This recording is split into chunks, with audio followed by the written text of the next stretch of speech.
Have you ever walked out of a conversation feeling strangely drained, like you agreed to something you never really wanted? Or worse, like your own thoughts suddenly weren't yours anymore? Most people believe manipulation is obvious, someone yelling, someone forcing, someone deceiving. But the truth? The most dangerous manipulations are invisible. They come wrapped in love, in friendship, in words that sound like care, but cut like knives. Picture this: you're at work. A colleague sighs and says, "I thought you were on my side." Or at home, someone whispers, "If you really loved me, you'd do this." And just like that, guilt takes the wheel of your life. That's how control begins, not with chains, but with invisible strings. And today, we're going to expose those strings, 10 subtle tactics that manipulators use to control your mind, and 10 Stoic lessons to cut yourself free. By the end of this video, you'll know exactly how to spot manipulation, defend your inner fortress, and walk away stronger.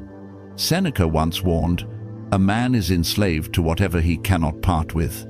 And manipulation thrives on that slavery: our fear of rejection, our hunger for approval, our desire to belong. But if you can master your mind, as the Stoics taught, no one, not a friend, not a boss, not even society itself, can enslave you.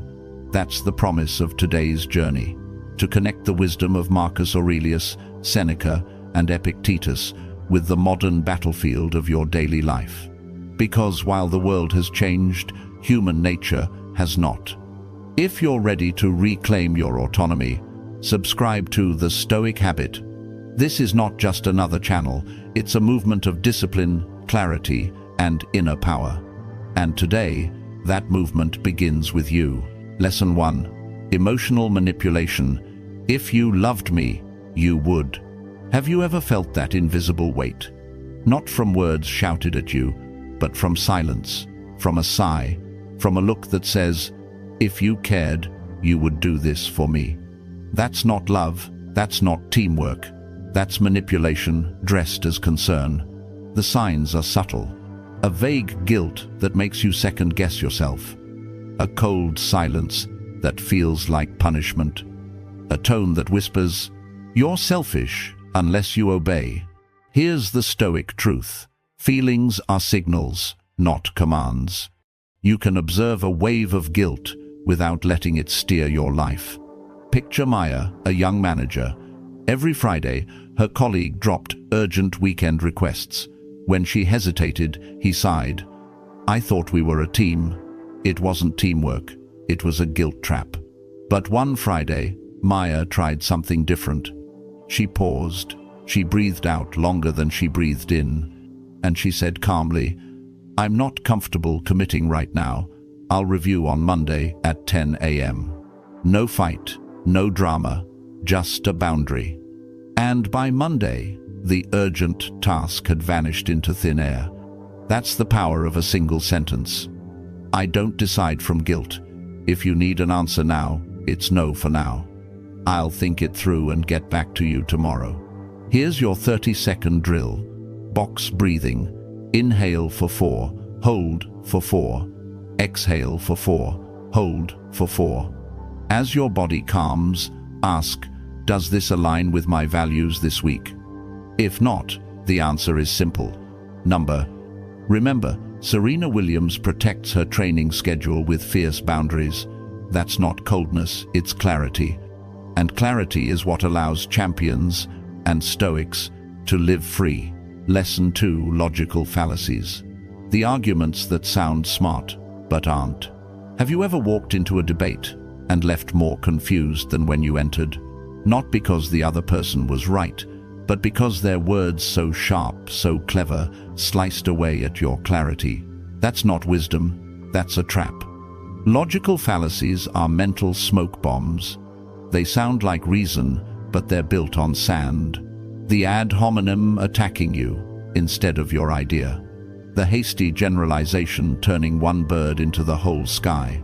The slippery slope claiming that one small step will send you into ruin. These tricks are ancient, and the Stoics knew how to handle them. Epictetus warned, When someone shows you the truth, do not let them drag you into quarrels about words. In other words, stay with the point, not the noise. Picture this: a budget meeting. You raise a question. Instead of addressing it, a colleague fires back, "Well, you missed a deadline last quarter." That's not an answer, that's sand in your eyes. The Stoic move: breathe, then respond. Let's stay with the claim, not the person. What's the data here? Calm, direct, anchored. Your one-liners. What evidence supports that conclusion? One case doesn't equal a rule. What's the broader sample? Here's your drill. Write down 2 lines. 1. What is the claim? 2. What is the evidence? If the second line is blank, pause the decision.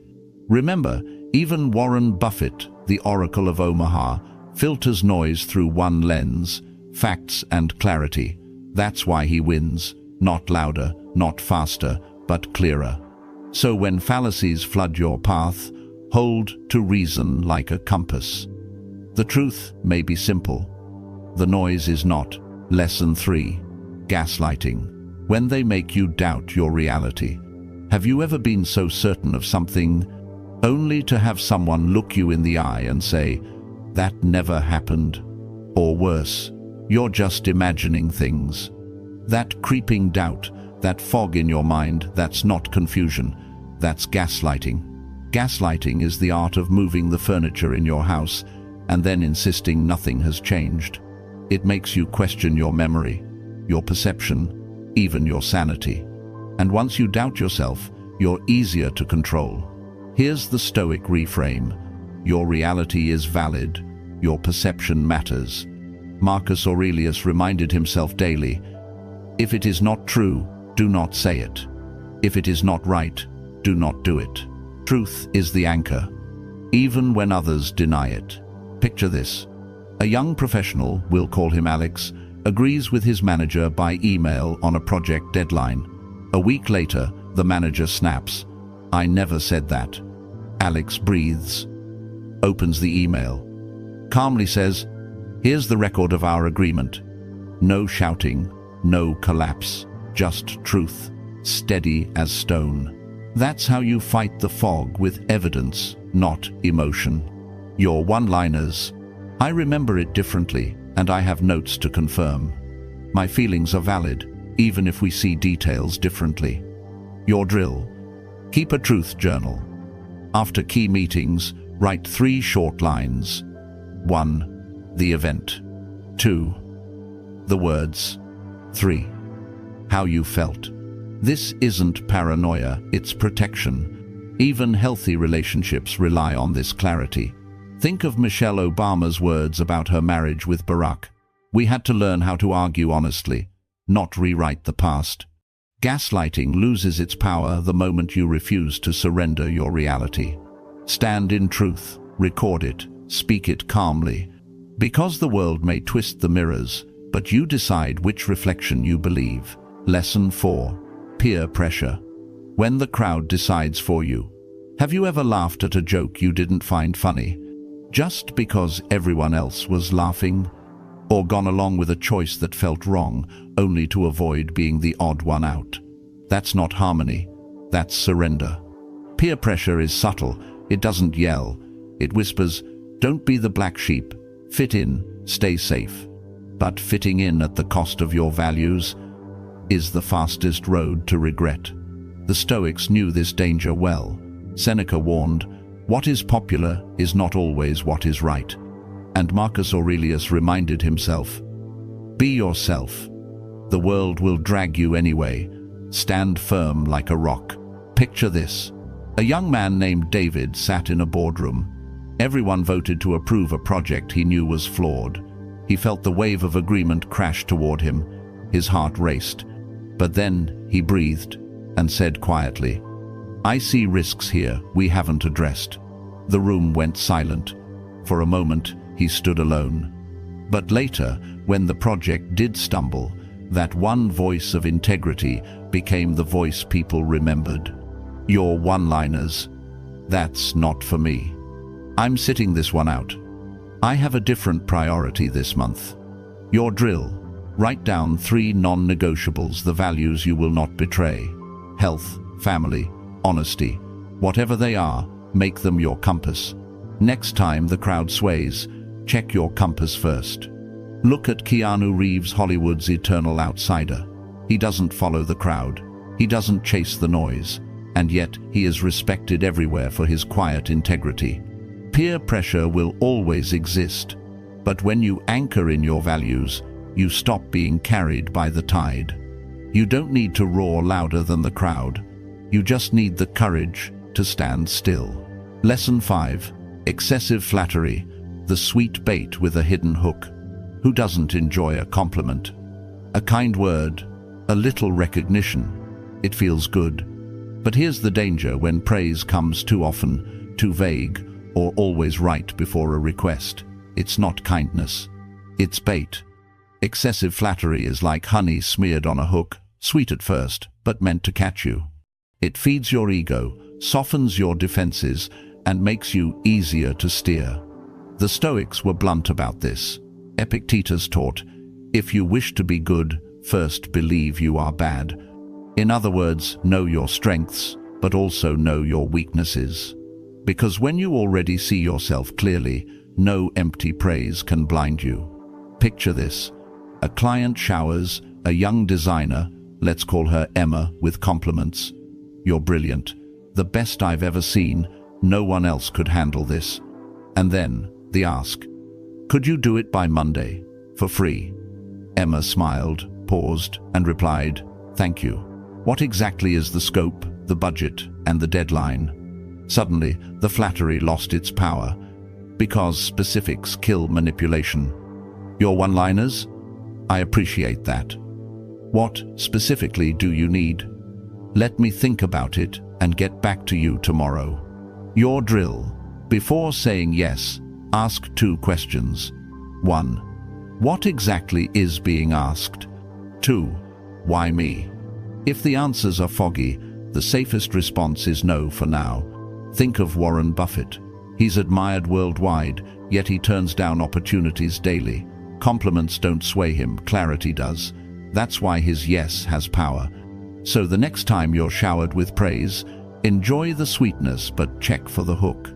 Because genuine respect doesn't need flattery, and your worth doesn't need applause. Lesson 6. Isolation tactics, cutting you off to control you. Have you ever noticed how control often begins, not with chains, but with distance? Distance from your friends. Distance from your family. Distance from every voice except theirs.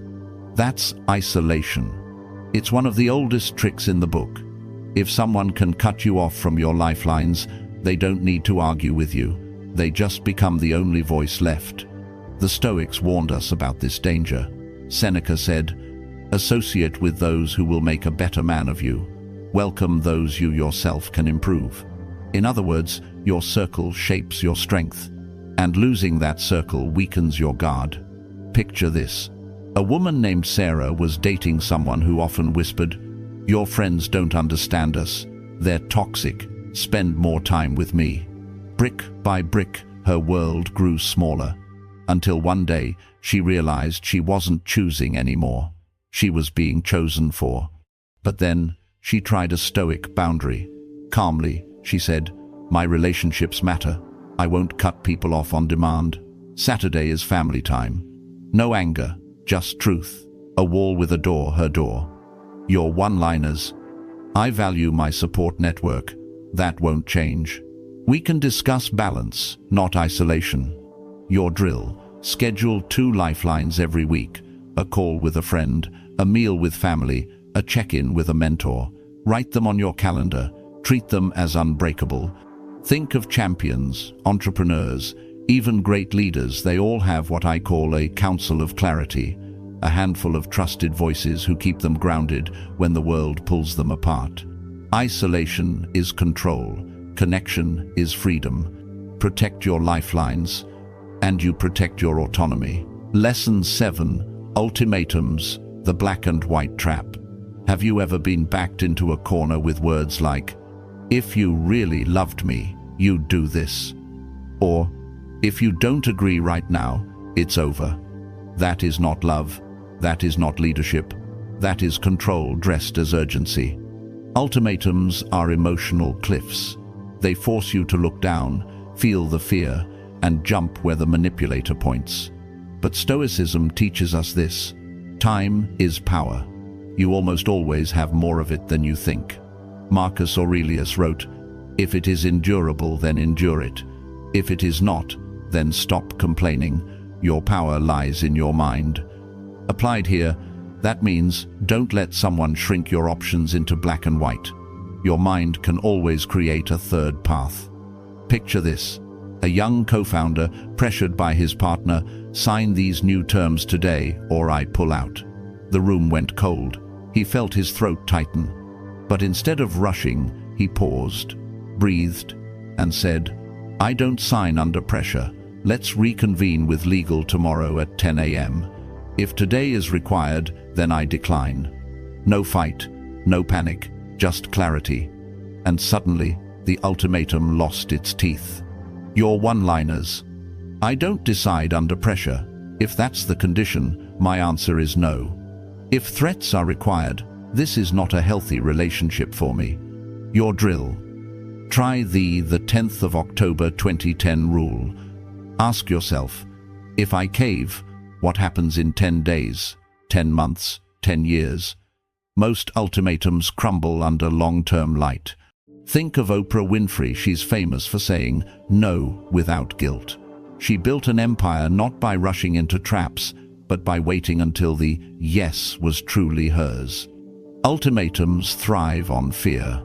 But the Stoic pauses, sees the bigger map, and chooses with calm authority. Lesson 8. Blame shifting. When they make you carry their burden. Have you ever heard this line? "I wouldn't have gotten angry if you hadn't done that." Or, "You make me feel this way."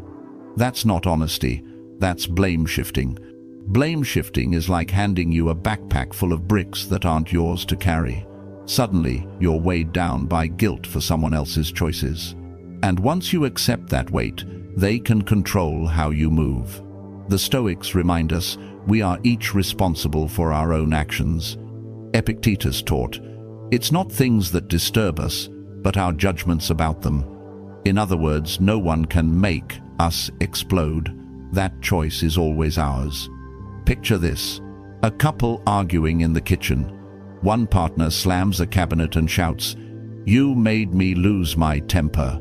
The other takes a breath, steadies, and replies calmly, "Your anger is real, but your reaction is your choice. I own my part, and you own yours." No drama, just truth. The mirror held up. Your one-liners. "I'm responsible for my choices, you're responsible for yours. I hear you're upset, but I won't accept responsibility for your reaction." Your drill. Create a responsibility map. On one side, write "mine." On the other, "not mine." Next time blame comes flying, put the arrow in the right column. Feel the weight drop. Think of athletes at the top like Tom Brady. He takes ownership of his throws, his reads, his discipline. But he doesn't blame the weather, the refs, or the fans. That's why he commands respect. He owns what's his, and nothing else. Blame shifting only works if you agree to wear the weight. So stand tall. Carry your load, no more, no less. That's where your freedom begins. Lesson 9. Information overload. When too much data becomes a weapon. Have you ever sat in a meeting where slide after slide blurred together, numbers, charts, jargon, until your mind felt like it was drowning? That's not clarity. That's strategy. It's called information overload. Manipulators use it to exhaust you. If they can flood you with enough data, you'll stop asking questions and simply agree. The Stoics would smile at this trick because they knew clarity is strength. Epictetus said, "If you wish to improve, be content to be thought foolish." Sometimes, asking a simple question, one that cuts through the fog, feels awkward, but it's the most stoic thing you can do. Picture this: A sales rep hands a CEO a 50-page proposal at 5 p.m. on Friday. "We just need your signature before end of day." The CEO flips through a few pages, then calmly closes the binder and says, "Summarize this in 3 bullets: problem, solution, cost. Send sources. I'll respond on Monday." In that moment, the storm collapsed into stillness. The rep blinked. The power shifted. "Your one-liners. What decision are you asking me to make specifically? Summarize this in 3 points, please." Your drill, the 3-bullet rule. Anytime you face complexity, force it into 3 lines. 1. The objective. 2. The options. 3. The trade-offs. If they can't do it, you don't decide yet. Think of Jeff Bezos. At Amazon, he banned endless PowerPoints. Instead, he required short written memos forcing clarity, not clutter. That's how giants stay sharp.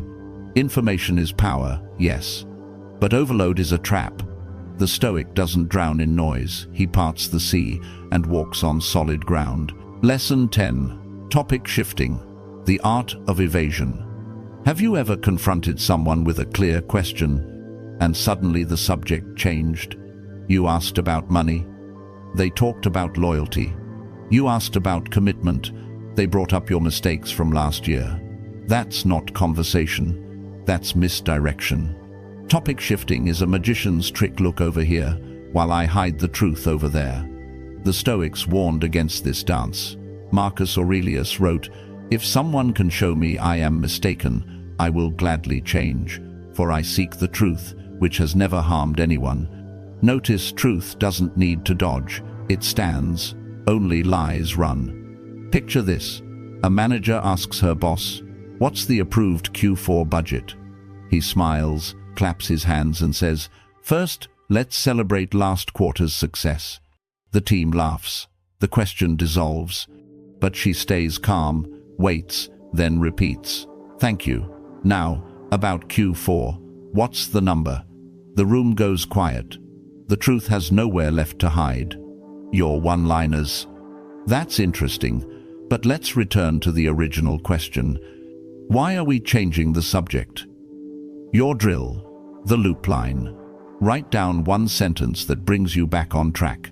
Practice saying it calmly 3 times. In the moment, repeat it without heat, like a compass pointing north.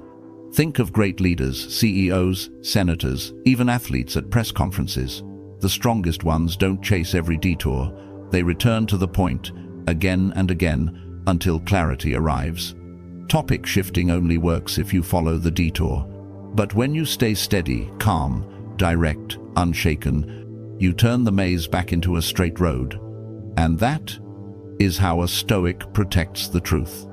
Conclusion. In the chessboard of manipulation, others may move many pieces. But remember, you are the king. Marcus Aurelius reminded us. True freedom is not doing what you want, but not being forced against your will. That's the fortress of the mind, and once you guard it, no manipulator can break you. So choose awareness, choose discipline, choose freedom. If this message resonated, share it with someone who needs a shield against manipulation. Subscribe to The Stoic Habit for more lessons each week. And type below to commit, "I choose freedom."